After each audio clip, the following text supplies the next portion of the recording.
Hi friends, ఈరోజు మీకోసం ఒక ఎమోషనల్ స్టోరీని ఎక్స్ప్లెయిన్ చేయబోతున్నాను. ఈ మూవీ ఒక యథార్థ సంఘటన ఆధారంగా తీయబడింది. ఇందులో ఒక 14 ఏళ్ల అమ్మాయి పైన ఎవరో అత్యాచారం చేస్తారు. అయితే ఆ అమ్మాయి ఈ విషయం ఎవరితో చెప్పదు. అలా ఆ అమ్మాయి ప్రెగ్నెంట్ అవుతుంది. పాపం ఆ విషయం ఆ అమ్మాయికి కూడా తెలీదు. అలాగే తన పేరెంట్స్కి తెలీదు. ఒకవేళ వాళ్ళకి తెలిస్తే వాళ్ళు ఆ విషయాన్ని తట్టుకోగలరా? తమ కూతురు పరిస్థితిని అర్థం చేసుకుని అండగా ఉంటారా లేదా అనేది తెలుసుకోవాలంటే ఫుల్ మూవీ చూడాల్సిందే. సో ఇంకా లేట్ చేయకుండా లైక్ కొట్టి స్టోరీ చూసేయండి. మూవీ స్టార్టింగ్ లో జమ్మూ కాశ్మీర్ కి చెందిన ఒక ఫ్యామిలీని చూపిస్తారు. ఆ ఫ్యామిలీ హనీ అనే అమ్మాయిది. ఆమె తన తల్లిదండ్రులతో కలిసి ఉంటుంది. వాళ్ళది ఒక మిడిల్ క్లాస్ ఫ్యామిలీ. ఆమె తండ్రి నెలకి 20,000 రూపాయలు మాత్రమే సంపాదిస్తూ ఉంటాడు. ఈ అమ్మాయి వాళ్ళకి ఒక్కగానొక్క ముద్దుల కూతురు. ఈ అమ్మాయి ప్రతిరోజు ఏదో ఒక పీడకలతో నిద్రలేస్తూ ఉంటుంది. ఆ కలలో ప్రతిసారి ఎవరో ఒకరు ఆ అమ్మాయిని ఇబ్బంది పెడుతూ ఉంటారు. తన మీద అఘాయిత్యం జరిగిన రోజు నుంచి ప్రతిరోజు తనకి ఇలాంటి పీడకలలు వస్తూ ఉంటాయి. ఈ సంఘటన జరిగినప్పటి నుంచి ఆ అమ్మాయి నవ్వడం కానీ సంతోషంగా ఉండడం కానీ జరగదు. తను ఎవరితో మాట్లాడకుండా లోపలే ఒక్కతే కుమిలిపోతూ ఉంటుంది. హనీ ప్రతిరోజులాగానే ఈ రోజు కూడా స్కూల్కి రెడీ అవుతూ ఉంటుంది. అయితే తనని తాను అద్దంలో చూసుకున్నప్పుడు ఇంతకు ముందు కంటే తను ఇప్పుడు లావుగా అవుతుందన్న విషయం గమనిస్తుంది. తర్వాత హనీ ఫాదర్ తనని స్కూల్ దగ్గర డ్రాప్ చేస్తాడు. క్లాస్లో ఉన్నప్పుడు సడన్ గా హనీకి కళ్ళు తిరుగుతాయి. తను స్పృహ కోల్పోయి పడిపోతుంది. క్లాస్ టీచర్ ఆ అమ్మాయిని స్టాఫ్ రూమ్ కి తీసుకువెళ్లి స్పృహలోకి తీసుకొచ్చి మంచినీళ్లు తాగిస్తుంది. తర్వాత ప్రిన్సిపల్ హనీ ఫాదర్ కి కాల్ చేసి స్కూల్ కి రమ్మని చెప్తుంది. ప్రిన్సిపల్ అతనితో, మీ అమ్మాయి టిఫిన్ చేసి రాలేదా? తనకి మంచి ఆహారం పెట్టండి. ఇప్పుడు తను బాగానే ఉంది. ఎందుకైనా మంచిది తనని ఒకసారి డాక్టర్ కి చూపించండి అని చెప్తుంది. తర్వాత హనీ ఫాదర్ తనని డాక్టర్ దగ్గరికి తీసుకువెళ్తాడు. హనీని పరీక్షించిన తర్వాత ఆమె షాక్ అవుతుంది. ఆమె పేరెంట్స్ ని పిలిచి, నేను చెప్పేది విని మీకు బాధ కలగొచ్చు. అయితే మీ అమ్మాయి ఆరోగ్యంగానే ఉంది, కానీ మీ అమ్మాయి ఇప్పుడు గర్భవతిగా ఉందని చెప్తుంది. ఆ మాట వినగానే హనీ ఫాదర్ షాక్ అయిపోతాడు. అసలేం మాట్లాడాలో అర్థం కాక కూతుర్ని తీసుకుని ఇంటికి వెళ్ళిపోతాడు. ఇప్పుడు వాళ్ళకి ఏం చేయాలో అర్థం కాదు. కనీసం మంచినీళ్లు కూడా వాళ్ళ గొంతు దిగడం లేదు. ఇదిలా ఉంటే హనీ తన ఫాదర్ని, అసలు నాకేమైంది, డాక్టర్ ఏం చెప్పారు, నాతో చెప్పండి నాన్న అని అడుగుతుంది. ఆ తండ్రికి కూతురికి ఏం చెప్పాలో అర్థం కాక మౌనంగా ఉండిపోతాడు. అయితే ఆమె తల్లి మాత్రం అందరూ తల్లిదండ్రులు ఇలాంటి సమయంలో ఎలాగైతే ప్రవర్తిస్తారో అలాగే ప్రవర్తిస్తుంది. వెంటనే హనీ చెంప చెల్లుమనిపించి, నిన్ను ఎంత మంచిగా పెంచాం, నీకు అన్ని విధాలా స్వేచ్ఛనిచ్చాను, కానీ నువ్వు ఎవడో బిడ్డని కడుపులో మోస్తున్నావని కన్నీళ్లు పెట్టుకుంటూ కొడుతూ ఉంటుంది. అది చూసి హనీ ఫాదర్ ఆమెని ఆపుతాడు. అయితే హనీ ఆ విషయం విని షాక్ అయిపోతుంది. ఎందుకంటే ఆ విషయం ఇప్పటి వరకు తనకు తెలీదు. కొంచెం సేపు తర్వాత హనీ ఫాదర్ ఆమె దగ్గరికి వెళ్లి, ఒక మంచి తండ్రిగా ఇదంతా నీ ఇష్ట ప్రకారమే జరిగిందా, లేదంటే ఎవరైనా నీపై బలాత్కారం చేశారా అని అడుగుతాడు. అప్పుడు హనీ తనపై బలాత్కారం జరిగిందని చెప్పి ఏడుస్తూ బాత్రూంలోకి వెళ్ళిపోతుంది. ఆ అమ్మాయి చెప్పింది విని తల్లిదండ్రులు ఇద్దరు కూడా షాక్ అయిపోతారు.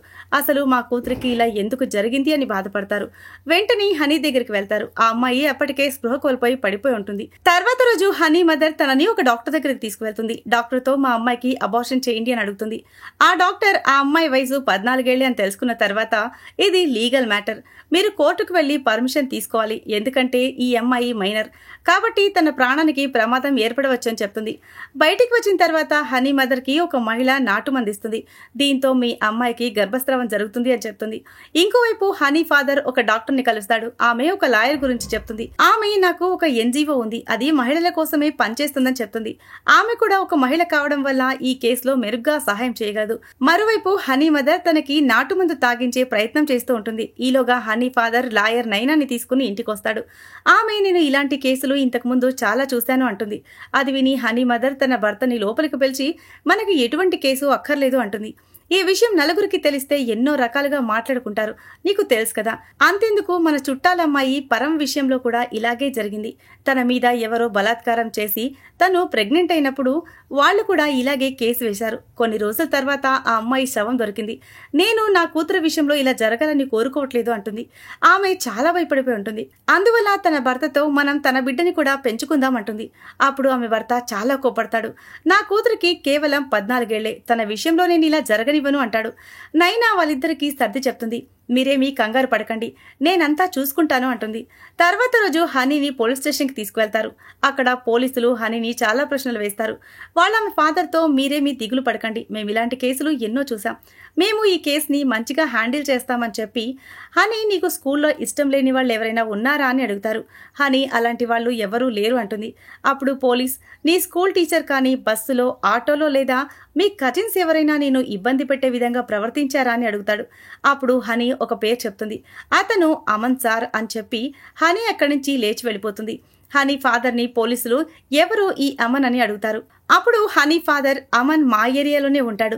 హనీ అతని దగ్గరికి మ్యాథ్స్ ట్యూషన్కి వెళ్తుంది అని చెప్తాడు. నిజానికి అమన్ ఒక గ్రామంలో ఉంటాడు. అయితే అతను ఇక్కడ ఒక ఇల్లు అద్దెకి తీసుకుని ఉంటున్నాడు.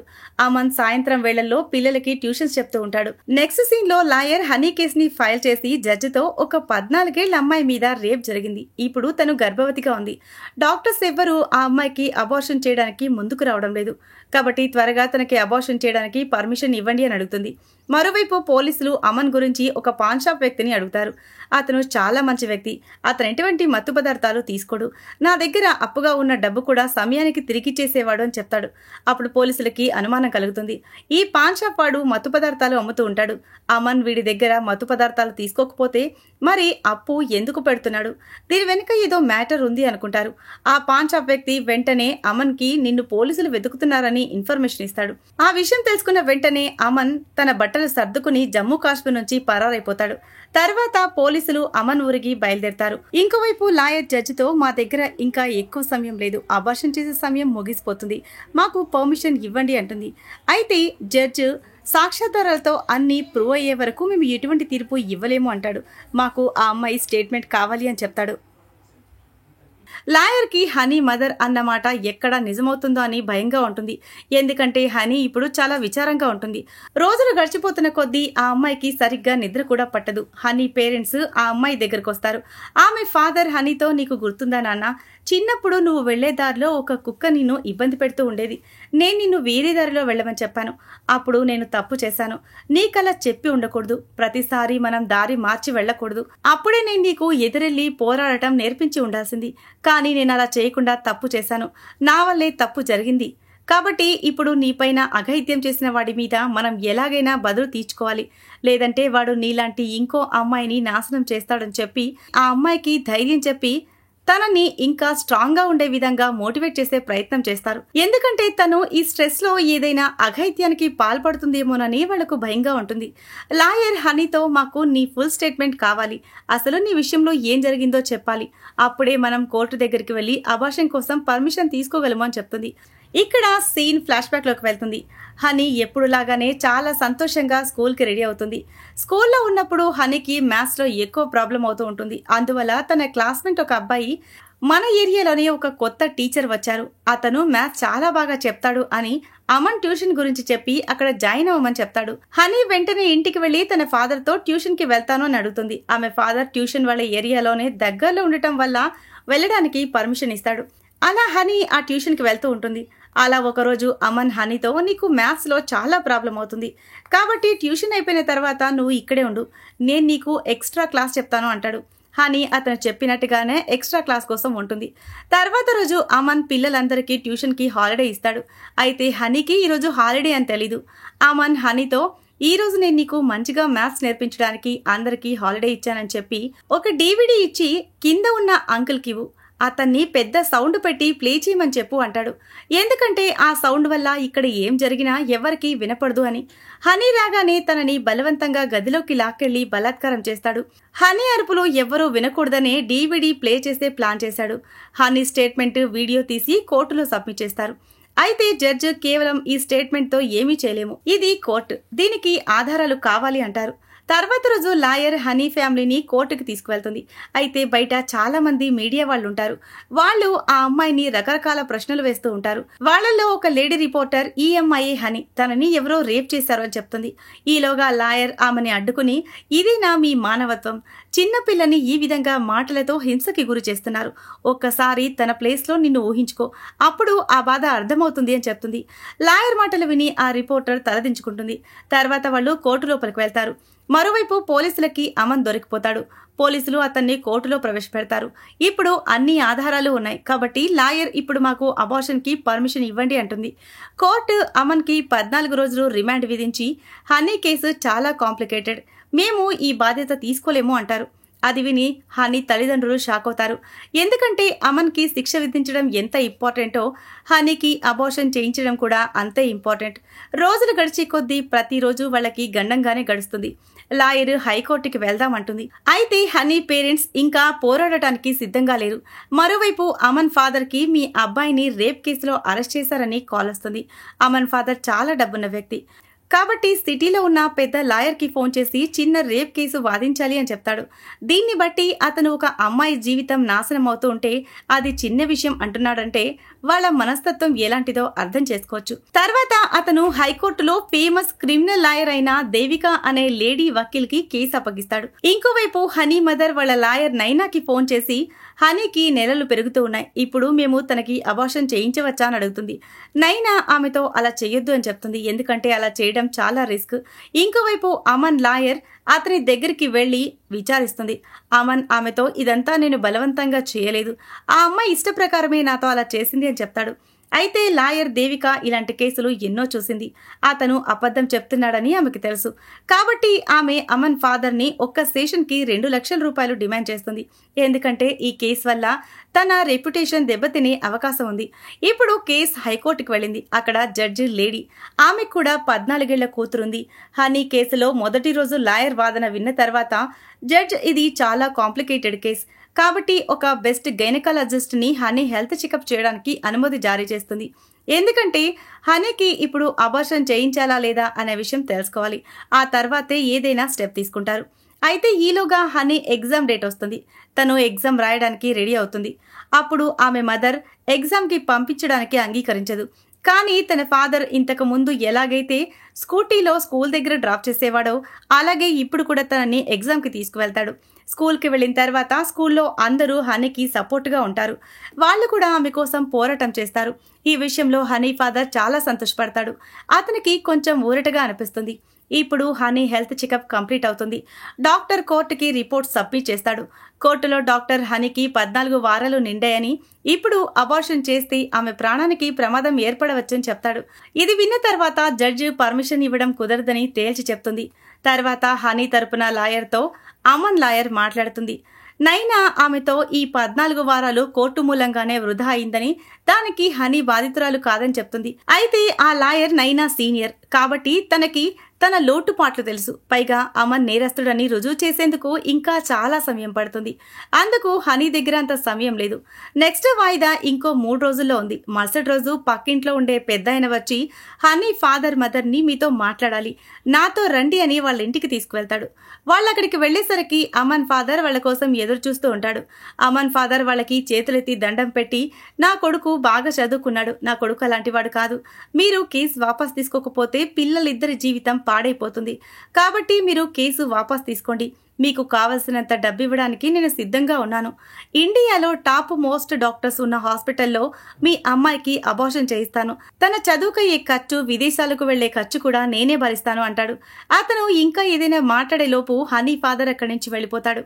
ఇంటికి వెళ్లగానే హనీ మదర్ తన భర్తతో అమన్ ఫాదర్ చెప్పింది కరెక్టే అనిపిస్తుంది, వాళ్ళు మనకి డబ్బులిస్తానన్నారు, అబార్షన్ కూడా చేయిస్తానన్నారు. ఇప్పుడున్న పరిస్థితుల్లో ఇంకా ఎన్నో రోజులు మనం ఈ పరిస్థితిని ఎదుర్కోలేము.